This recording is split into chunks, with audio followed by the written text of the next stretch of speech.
Welcome back to the channel. In today's video we're going to do a sort of how-to / repair on the Volkswagen Bora. If you've not seen this yet, I have done a introduction video and I'll put it up on the screen somewhere, so if you've missed out on that, click the video and it'll take you straight there. There is another couple of reasons why you would change a coolant temp sensor. So this time it's because the clip has failed. It literally fell out. I lost all my coolant. I've tried to put it back in, but the O-ring came out as well, so I just went and bought a new temp sensor. I've actually done a couple of these in the past, and the reason for those is because if you have the car idle, sitting in traffic or whatever, the temp gauge should be near enough at the middle at 90 degrees. If you start driving and the temp gauge starts going back down the way, then that is a temperature sensor issue where something's shorting out. There might be corrosion on the end of the sensor itself and it's not getting a correct reading and it just goes back down to 0. And then once you're stuck in traffic or idling again, it goes back up to 90. So those are symptoms of a bad temp sensor. And yeah, I did mention that it might have corrosion on it, so you might actually be lucky taking the sensor out, cleaning it and putting it back in. But with that, you've got the sensor out, you've already lost your coolant, so you may as well just change the sensor. You're at that stage of taking the sensor out. Honestly, just replace it, and that's what I'm going to show you just now. The location of it is, here's your engine, it's on the right hand side, and if you follow this radiator pipe back the way, just to the back of here where the clip is, it's underneath here, just where my hand is. It's quite hard to show on film, but it's just here. You can feel it no problem with your hand. First things first, not to state the obvious, but let the engine cool down. I've only moved the car into the garage, so it's still stone cold. As you can see, I've literally got nothing in the coolant reservoir. It's completely empty, and that will help me for when I actually pull the sensor out. Not much should come out, although it was only leaking when the car was started. It doesn't leak or drip sitting idle, probably because there's no water pump pressure behind it. But first things first, I'm just going to pull that sensor out, let it all drain out, and then get on to replacing it with a new one. I literally just said that it doesn't leak when the car's not running, and as you can see, it's currently dripping out. And that's because I just touched it when I was showing where the location was. Please bear with me on this angle / recording, as it's hard to find a phone location, trying to show you where it actually is and how to get it out, as well as doing the job. So hopefully you can see this, and straight away what you can see here is that there is the black clip that holds the sensor in place, and that is what's failed on here. So if I literally just pull this off, that's all that's holding that temp sensor in the head. So now that I've got the clip off, I can just pull the temp sensor out, and there's nothing came out, so it has drained all the coolant. And if you're wondering what on earth is on this sensor, that is first aid tape from my mate's BMW boot when it broke down on the way home, and that managed just to hold enough coolant to get me home. So this car's already got memories on the way back from buying it, and all you do is just unclip it, and there we go. That does look so bad with that tape on it, but that's the sensor there. Because like I said, when that fell out, it was literally just resting here, and there should be an O-ring going round this to seal it, which I didn't have, so I used the tape. It got me home, it worked, and time to replace it. Here we have the new temp sensor, and it came with a new O-ring, so we literally just put that O-ring on, and that's how it should sit. Also came with a new clip, but I would rather get this in first and then clip it. It's just vice versa how you took it out. This can only go in one way, as you can see the shape of it, and we'll just match it with the plug. So it'll be this way and clip it in. Then back into the housing, but because it's got a new O-ring on it, it will be a snug fit, so you might need to put some pressure on that to get it in place, which that does actually feel pretty snug. I've then got the new clip, and this again only goes on one way. So if you can see that there, using my nail, there's a slit in here as well as the other side of the pipe, and these two parts of the clip slide into the gaps. The way I find best is to use the back one to locate the back side because you can't really see it, which I think that's it. As you can see, it's all twisted and stuff like that. I honestly hate these clips. They should be metal. See, that clip wasn't in right and the sensor just came right back out. So I'll try again. Push that right in. Locate the back side, locate the front, and then push the clip on.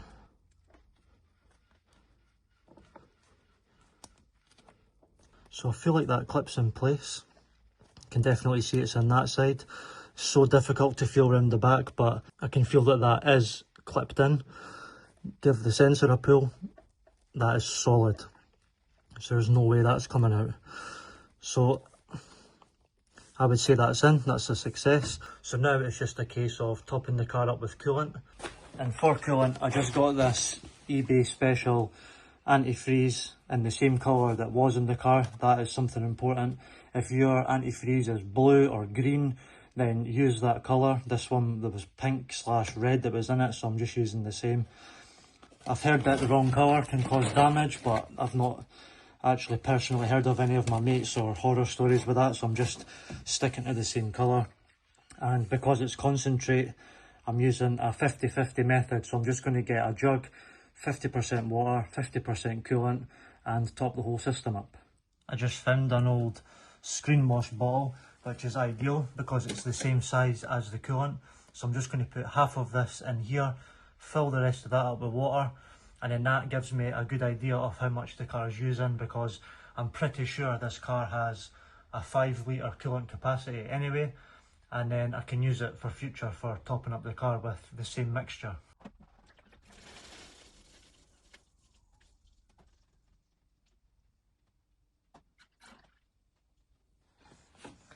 I would say that's about half. Didn't even spill a drop.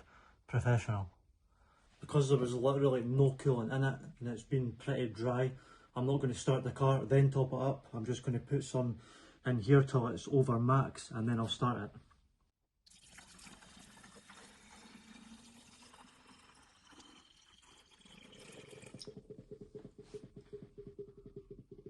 I'm not sure if you can hear that, but you can hear it glugging away, so it's obviously starting to go through the system itself, which is handy. So we'll just keep topping up.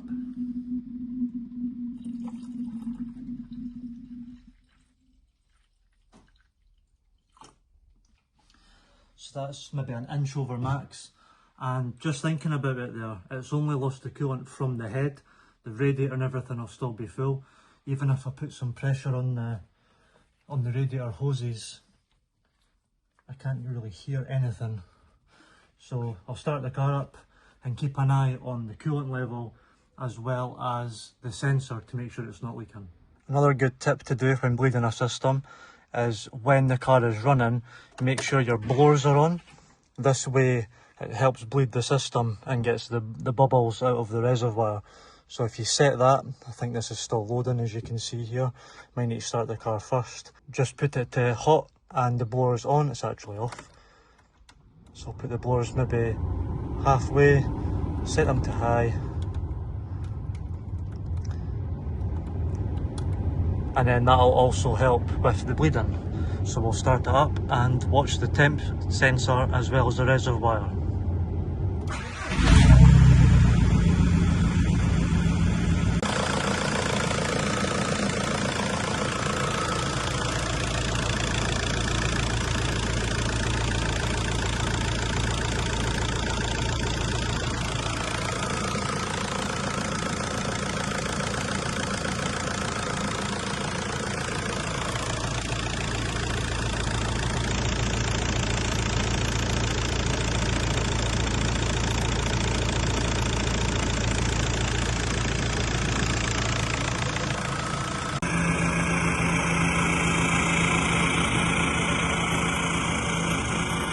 As the car's running away in the background there, I did say in my previous video that I was going to get these wireless microphones, so I've no idea the quality of this is going to be like, if there's any settings I need to change on my phone with a microphone or on the computer. So bear with me, this audio might be absolutely shocking, but I do want to test it out, so I'm going to walk up to the car, which As you know, a PD engine sounds like a tractor, and I feel like this is so strange. I feel like I would be shouting if this was before. The reservoirs went down slightly, almost to the max level. I did put it over max, and I can see around here that there is no dripping. That's just residue from before when it was leaking. So far, so good. What I'm going to do is just literally drive along the street and drive back with the blowers off. That way it keeps the heat in, builds up the pressure, and we'll take it from there. Just took the car a drive along the street there, and that's it. Problem solved. New sensor in, it's held, there's no leaking. The coolant has dropped to max level, which is absolutely ideal. Once I turn the car off, leave it overnight or whatnot, it might release some more air, so I've got the bottle on the back just to top it back up if I have to. There is, however, an issue, and it's very strange because the old sensor worked. I've put a brand new sensor in and it's not showing on the gauge.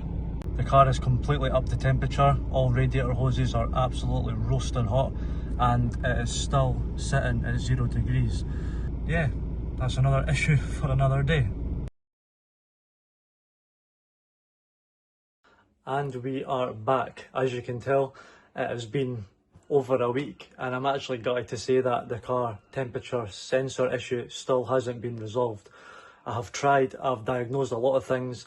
I've even had a replacement sensor sent out to me thinking that one was faulty, and now this one is faulty as well. So I have fitted two brand new temperature sensors and it is still showing 0 degrees on the gauge. I drove the car 90 miles at the weekend there and it was completely fine. No overheating, no leaks, the whole car circulating, the coolant didn't drop below max. So as far as I'm concerned, the car's actually fine. It's just not showing the correct temperature.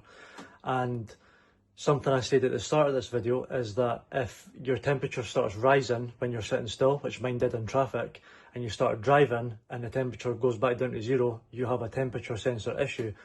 And here I have one with two brand new sensors, which just goes to show the failures that I've had doing this. And it also got to a point for me where I was like, I'm just going to cancel this video because it's only changing a sensor. But I'm keeping it in mind that I did say in the first video that I was doing with this whole vlog style is that I will include my mistakes and my failures, because in life that's how you learn.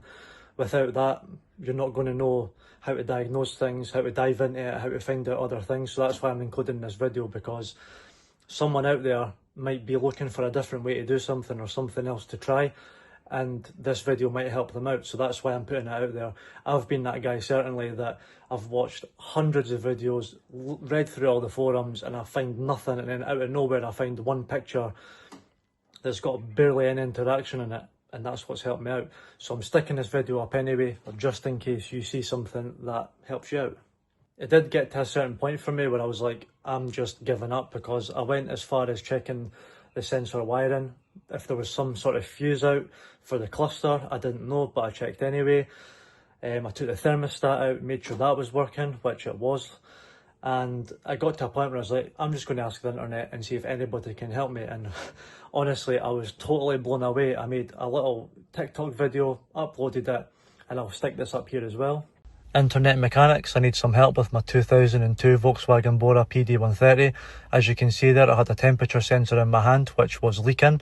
I bought a brand new sensor, fitted it with the new O-ring and clip, redone the coolant, took the car a drive so everything was nice and warm, such as the coolant hoses, the engine itself, as well as the blowers were blowing hot air. Then I noticed that the temperature gauge was still sitting at 0. So I thought this was a faulty sensor, bought a brand new one, fitted it, and I've got the exact same issue. As you can see in this clip here, I've just drove the car, turned it off, ignition back on, just to show you that the temp gauge doesn't move, it just sits at 0. So I've checked the wiring, I've checked all the fuses and stuff, and I thought I would do a test with the first sensor that I purchased. So I plugged this in, got a boiling hot jug of water, put it in there to see if I would get a reading, and it turns out that this is working. So I don't know how it can work in a jug of water, but it doesn't work in the car. Any suggestions, please comment below, and please check out my YouTube and hit the subscribe button. Thanks very much for watching. And after that, I got over 20,000 views, over 150 comments, and I think I gained 30 followers on TikTok as well, which absolutely blew my mind. I did not expect that. I just wanted maybe a couple of people to be like, oh, maybe like try this, try that. And I couldn't keep up with the comments. It was unbelievable. So if you're one of those people that has watched that video or even watching this one now, thank you so much. You've no idea what that means to me. And it felt good as well to actually reply to comments, because I've been that guy asking questions and commenting and all that sort of stuff, and you hear nothing. So it's nice to be included in something, and that's what I want this channel to be about, is if you've got any comments, queries, questions, opinions, whatever, just comment below and I'll get straight back to you, because it's nice to be heard, and I want everybody that gets involved in this channel to feel included.